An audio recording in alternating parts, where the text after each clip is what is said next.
Welcome to episode 62 of Questioning Woke Psychotherapy. My name is Michael Dwan Herrick, and I'm a psychotherapist and a life coach in private practice in London. If you're paying attention to what's happening in the world and you care about humanity, if you want to understand what's going on and maybe even say or do something useful, and if you're honest with yourself, it can feel overwhelming, impossible. Yesterday, I started writing some stream of consciousness notes on what it's like to try to make sense of this crazy, fractured, conflicted world, given the great number of important problems continually heating up and the staggeringly difficult task of knowing what is true or what to do about it. Basically, I went on a rant.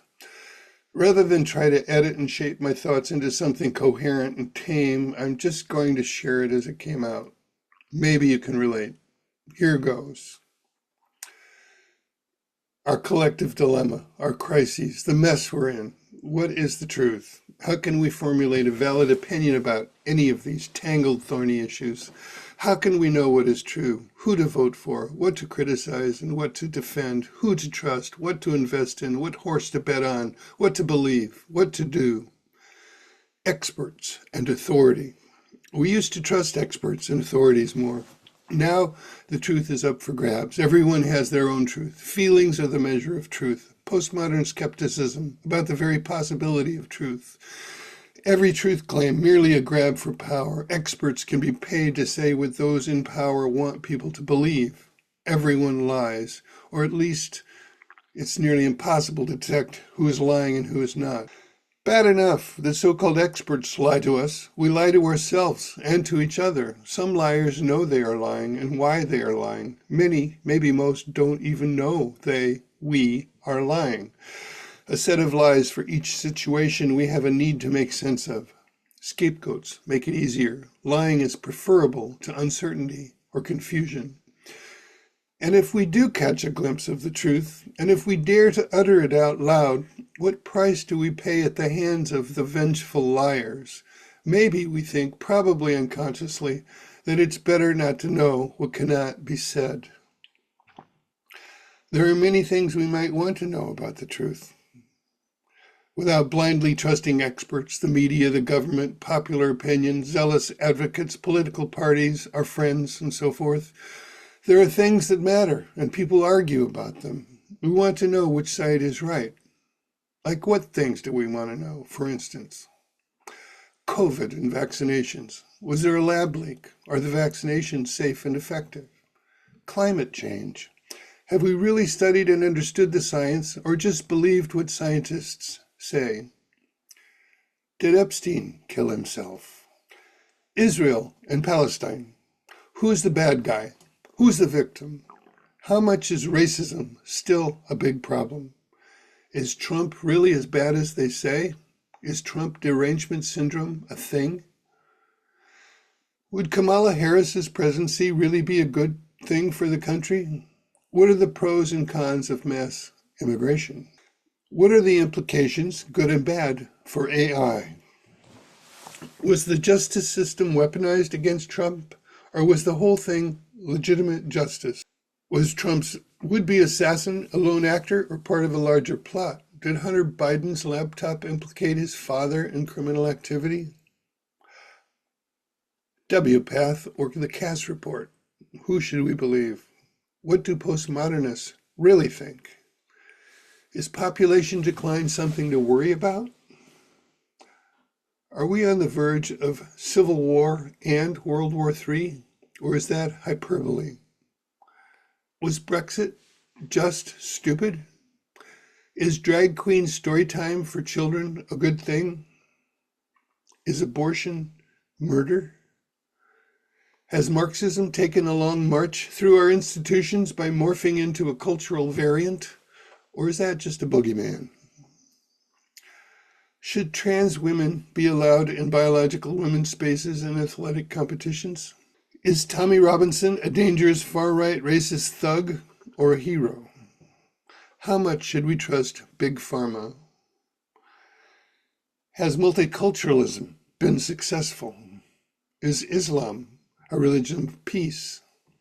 Has feminism been a force for good? Are MRAs, men's rights advocates, misogynist losers? Or do they have legitimate grievances? Is Jordan Peterson really just a pseudo-intellectual, a smart person for dumb people? Is capitalism good or bad? Is religion just a problematic anachronism, or does it serve a vital function today? Is the mainstream media trustworthy? Is alternative media any more trustworthy? What are the implications of Brazil shutting down X? Is Western civilization a stunning achievement or a brutal, unjust blight on the planet? How and in what ways are men and women different, and how does that matter? What are the real reasons for disparate outcomes for different groups? What are the pros and cons of the sexual revolution? What's the optimal threshold and constraints for free speech? I could go on all day. These are just the most immediate things that come to mind. Formulating a truly informed opinion on each of these things requires significant research and thoughtful consideration. More than that, it requires thinking about thinking. The research entails finding out what others have said, especially experts. Do we rely on critics of experts in order to dismiss whoever we don't like? Or do we go to the source and make up our own mind? We select our sources. Are we biased about what opinions we seek out? How do we determine the trustworthiness of our sources? Some people are not only experts, they are expert liars. They have selected data and facts and statistics and interpreted them in a way that confirms their own biases. They are impressive and persuasive. Have we exhausted our search for the truth, or have we instead exhausted ourselves in the pursuit of it? Is our opinion on solid ground, or is it only a description of what we last saw before we were too exhausted to keep looking?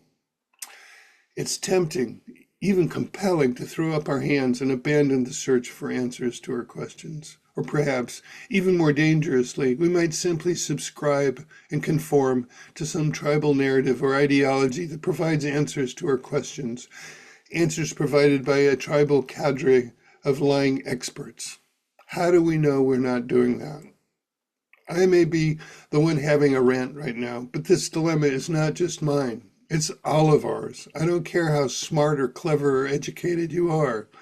None of us get out of it. The sure sign that someone is not to be trusted is their refusal to admit they might be wrong. We should distrust ourselves for the very same reason. We can naively submit to our chosen experts and take their word for it, or take on the Herculean task of our own investigation. And there is just too much to investigate. Some of our distrust of expert authority has come from a kind of rebellious narcissism fueled by postmodern skepticism. I have seen the tearing down and dismissing of good people who've toiled for knowledge for a lifetime, courageously offering a nugget of truth. They're dismissed because they got one thing wrong. They didn't offer the whole truth. They arrogantly claimed to offer the whole truth. They spoke to a limited segment of human development. Their personal life is troubled. They said a politically incorrect thing 12 years ago. There are points to be made by taking down giants. But much of our distrust of experts and authority has also come from the corruption of our institutions. Political institutions, academia, the media, the justice system have all revealed major cracks in their integrity. To not see this is to either be naive or willfully ignorant, having seen such deception or participated in it and declaring that it isn't happening is to lie. And if all of this is not bad enough, we can't even trust ourselves. Not if we are wise to the myriad ways that we can lie to ourselves. Not if we recognize our vulnerability to premature certainties.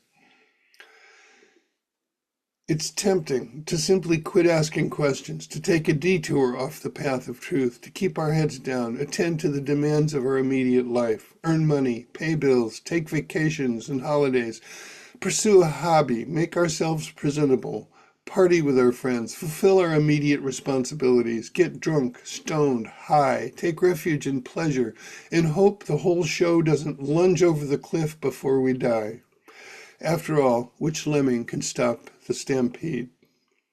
Is civilization, nay, the human race altogether, even worth saving? This question seems inevitable if one is willing to look unblinkingly at reality, and answering it is not optional. To not decide or to defer the decision is by default to say no, humanity is not worth saving. If one can't decide whether or not to turn the wheel when speeding toward a cliff, one has decided to plunge off of it.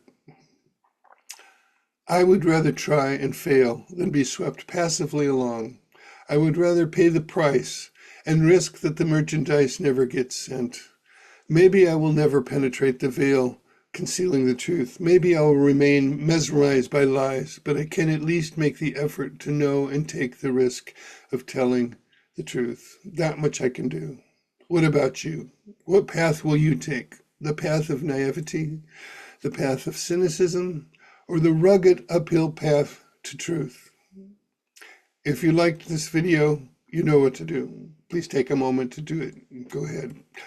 Thanks. That's all for now. Take care of yourself and each other, and don't be a lemming. See you next time. Bye.